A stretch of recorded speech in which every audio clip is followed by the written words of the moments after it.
Europe 1, 8h07, Virginie Salmen. Vous vous souvenez sans doute il y a un mois de ce détenu multirécidiviste, un homme condamné 9 fois pour violence avec arme, remis en liberté, faute d'escorte. Il n'y avait personne de l'administration pénitentiaire pour l'emmener au tribunal pour une audience.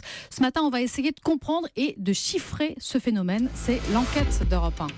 Bonjour Chloé Triomphe. Bonjour Virginie, bonjour à tous. La situation est critique dans beaucoup de régions. Des magistrats montent régulièrement au créneau pour le dénoncer. Vous avez enquêté d'abord ce genre de quoi ? Qu'est-ce que ça arrive souvent ? Écoutez, je peux vous dire que c'est tout sauf un cas isolé. Dernier exemple en date, il y a 10 jours à La Roche-sur-Yon, 5 hommes dont certains devaient être jugés pour trafic de drogue ou violence sur policiers, ce n'est pas rien, ont tout simplement échappé à cette comparution immédiate, faute d'escorte. Et bien pour les transférer de la prison au tribunal, ils seront donc jugés des mois plus tard, comme en témoigne Karine Dudy, au nom de l'Union syndicale des magistrats. Il a été demandé à l'Arpège de les extraire.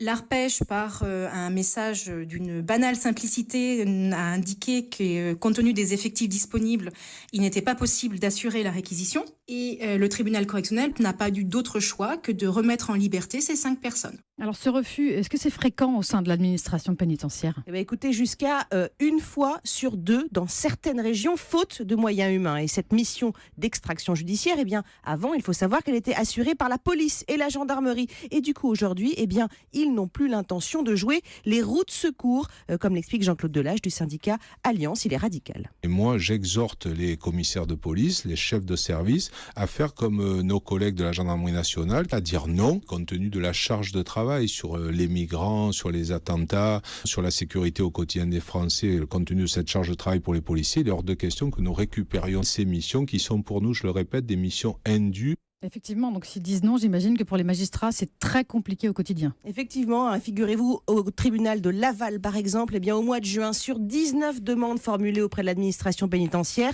3 extractions seulement ont été réalisées. Dans les 16 autres cas, les juges, ils ont dû se débrouiller avec de la visioconférence ou alors négocier, presque marchander, explique Émilie Reynaud, vice-procureure et déléguée syndicale. Nous, ce qu'on voit, c'est que si on ne respecte pas les délais, les personnes peuvent être remises en liberté.